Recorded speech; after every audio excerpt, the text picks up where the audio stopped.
বিসমিল্লাহির রহমানির রহিম। রাজস্ব সম্মেলন 2026 উপলক্ষে আয়োজিত এই অনুষ্ঠানের সম্মানিত সভাপতি, সম্মানিত অর্থমন্ত্রী, উপস্থিত মন্ত্রী পরিষদের সদস্যবৃন্দ, উপদেষ্টাবৃন্দ, জাতীয় সংসদ সদস্যবৃন্দ, এনবিআরের সকল পর্যায়ের কর্মকর্তা এবং সদস্যবৃন্দ এবং সকল উপস্থিতিবৃন্দ, আসসালামু আলাইকুম।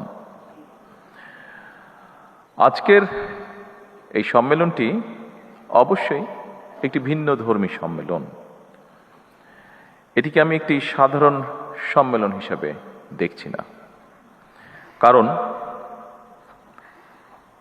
আপনাদের অর্থাৎ এনবিআরের সকল কার্যক্রমের সাফল্যের উপরেই সরকারের সকল উন্নয়ন পরিকল্পনা গ্রহণ এবং বাস্তবায়নের সফলতা বহুলাংশে নির্ভরশীল। সেজন্যই আমি আশা করি আজকের এই সম্মেলন হবে আগামী দিনে আপনাদের আরো অধিক সাফল্যের পথ নির্দেশনার সম্মেলন।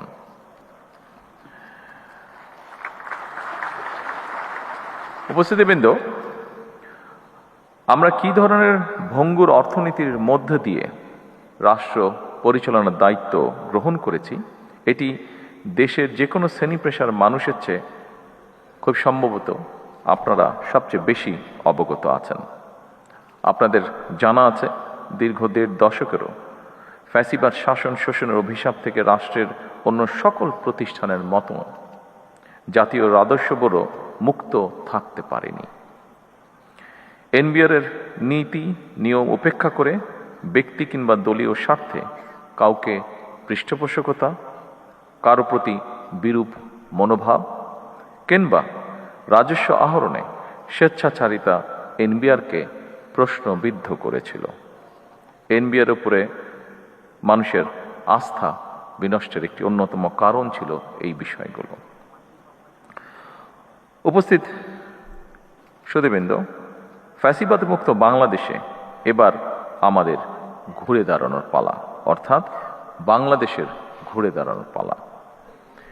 দেশের জনগণ বর্তমানে এনবিআরকে একটি নির্ভরযোগ্য এবং বিশ্বস্ত প্রতিষ্ঠান হিসাবে প্রত্যাশা করে। দেশের জনগণ, বিশেষ করে করদাতাগণ, এনবিআরকে তাদের আস্থাভাজন প্রতিষ্ঠান হিসাবে দেখতে চায়। দক্ষ এবং টেকসই রাজস্ব ব্যবস্থাপনার মাধ্যমে জন আস্থা অর্জন সম্ভব, যেটি আপনাদের কারো কারো বক্তব্য থেকেও উঠে এসেছে। করদাতাদের সেই প্রত্যাশা পূরণের দায়িত্ব আপনাদেরকে অবশ্যই নিতে হবে। বর্তমান সরকার এনবিআর তথা রাজস্ব কাঠামোকে জনবান্ধব হিসাবে গড়ে তুলতে চায়। উপস্থিতিবৃন্দ, বিশ্ব অর্থনীতি দ্রুত পরিবর্তন হচ্ছে। একের পর এক অত্যাধুনিক প্রযুক্তির বিকাশ ঘটছে। আন্তর্জাতিক বাণিজ্যের ধরন পরিবর্তিত হচ্ছে। ব্যবসায় নতুন নতুন মডেল তৈরি হচ্ছে, নানা রকম চ্যালেঞ্জও তৈরি হচ্ছে। আন্তর্জাতিক কর বা রাজস্ব ব্যবস্থাপনায় এসেছে পরিবর্তন। পরিবর্তিত বিশ্বের অর্থনৈতিক সমস্যা, সম্ভাবনা, সুবিধা এবং চ্যালেঞ্জ মোকাবেলায় রাজস্ব কর্মকর্তাদেরকে বহুমাত্রিক দক্ষতা অর্জন এখন সময় দেবে, যা কিনা আপনাদেরও বক্তব্যে ফুটে উঠেছে এখানে ওপেন ফ্লোরে আলোচনার সময়। খুব সম্ভবত digital economy, e-commerce, transfer pricing, international taxation, trade finance, financial crime, money laundering, artificial intelligence, এই সবগুলো বিষয় সম্পর্কে সুস্পষ্ট নলেজ থাকাটা বোধহয় এখন অত্যন্ত প্রয়োজন। উপস্থিতিবৃন্দ, এটি অস্বীকার করার উপায় নেই। বর্তমানে দেশে ট্যাক্স জিডিপি রেশিও এখনো সক্ষমতার তুলনায় অনেক কম। কর ভিত্তি এখনো তুলনামূলকভাবে অনেক সংকীর্ণ। অর্থনীতির একটি বড় অংশ এখনো অনানুষ্ঠানিক। সীমিত সংখ্যক নিয়মিত করদাতার উপরে নির্ভরতা হ্রাস করতে হবে মনে হয়। করদাতা ও রাজস্ব প্রশাসনের মধ্যে আস্থার সম্পর্কেও আরো শক্তিশালী করা প্রয়োজন। সারা বিশ্বে একটি প্রযোজ্য বিষয় হল আধুনিক কর প্রশাসনের উদ্দেশ্য শুধুমাত্র বেশি কর আদায় নয়, বরং বেশি সংখ্যক মানুষকে স্বেচ্ছায় কর প্রদানে উৎসাহিত করা। একজন করদাতা যিনি নিয়মিত কর আদায় করছেন, রাষ্ট্র যেমন তাকে সম্মানিত করবে, একইভাবে যিনি ইচ্ছাকৃতভাবে কর পরিহার করছেন তাকেও কর প্রদানের জন্য যথাযথভাবে উদ্বুদ্ধ বা আগ্রহী করে তোলা প্রয়োজন। এটিও আমাদের ওপেন ফ্লোর ডিসকাশনের মধ্যে উঠে এসেছে। কর ব্যবস্থাপনা কিংবা কর আদায় পদ্ধতি সহজ এবং দুর্নীতি ও হয়রানিমুক্ত হওয়া প্রয়োজন, যাতে মানুষ স্বেচ্ছাপ্রণোদিত হয়ে কর আদায় স্বাচ্ছন্দ্য বোধ করেন। আমার কাছে মনে হয় একই করদাতার উপরে বারবার করের বোঝা না বাড়িয়ে রাজস্ব বৃদ্ধির নীতি টেকসই পদ্ধতি একই করদাতাদের ওপর বারবার করের বোঝা বাড়িয়ে রাজস্ব বৃদ্ধির নীতি খুব সম্ভবত টেকসই পদ্ধতি নয়, বরং কর প্রদানে সক্ষম ব্যক্তিদেরকে শনাক্ত করে তাদেরকে যথাযথ নিয়মে করের আওতায় আনার ব্যবস্থা করার কার্যক্রম উদ্যোগ গ্রহণ করা বোধহয় অত্যন্ত প্রয়োজন। এই জন্য ডিজিটালি আধুনিক ডাটা ভিত্তিক কর প্রশাসন গড়ে তোলার খুব সম্ভবত কোনো বিকল্প নেই। সম্মানিত উপস্থিতিবৃন্দ, ভ্যাট আধুনিক অর্থনীতির গুরুত্বপূর্ণ একটি রাজস্ব উৎস। তবে ভ্যাট ব্যবস্থাপনার সফলতা নির্ভর করে এর কার্যকর বাস্তবায়নের ওপর।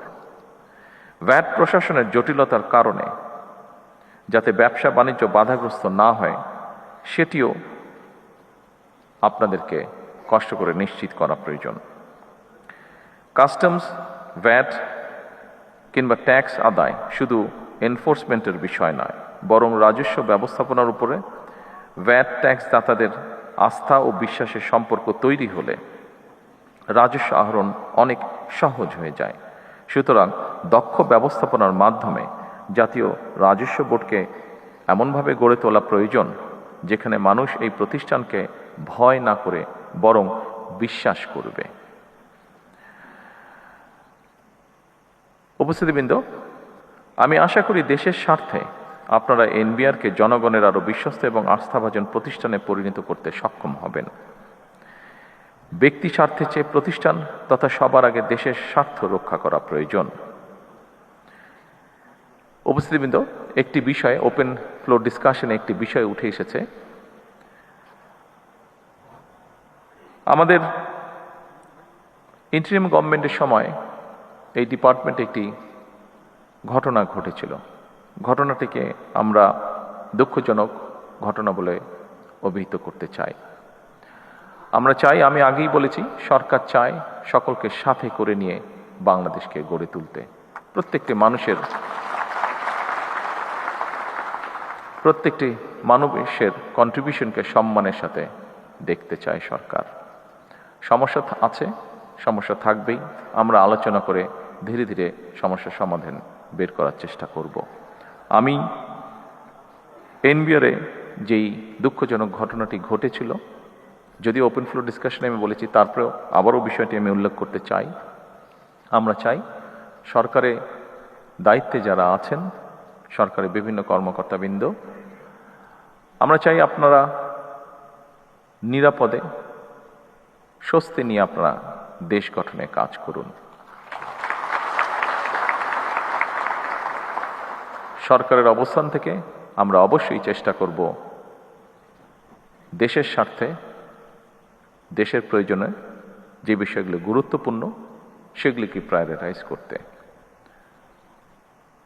আসুন আমরা যে কোনো ধরনের বিশৃঙ্খলাকে পরিহার করার চেষ্টা করি এবং সেই জন্য যদি সরকার প্রয়োজন মনে করে, অবশ্যই সরকার ভবিষ্যতে যাতে এই ঘটনাকে পরিহার করা যায়, বর্তমানে যাতে সকলকে স্বস্তিতে কাজ করার পরিবেশ করে দেওয়া যায়, তার জন্য প্রয়োজনীয় পদক্ষেপ সরকার গ্রহণ করবে ইনশাআল্লাহ।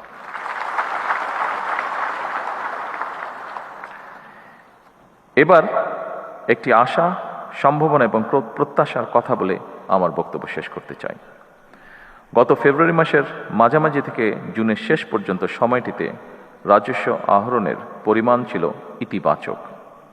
এটি প্রমাণ করে আপনারা পারেন, আপনারাই পারেন এবং আপনারা অবশ্যই পারবেন ইনশাআল্লাহ।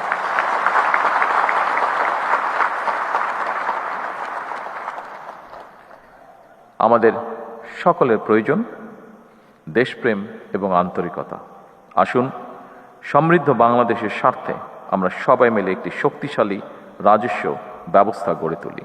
পরিশেষে আরও সমৃদ্ধ, আরও বিনিয়োগ এবং আরও ব্যবসা বান্ধব একটি রাজস্ব ব্যবস্থাপনার প্রত্যাশায় আমি আজকের এই রাজস্ব সম্মেলনে সফলতা কামনা করে আমার বক্তব্য শেষ করছি। আল্লাহ হাফেজ। বাংলাদেশ জিন্দাবাদ।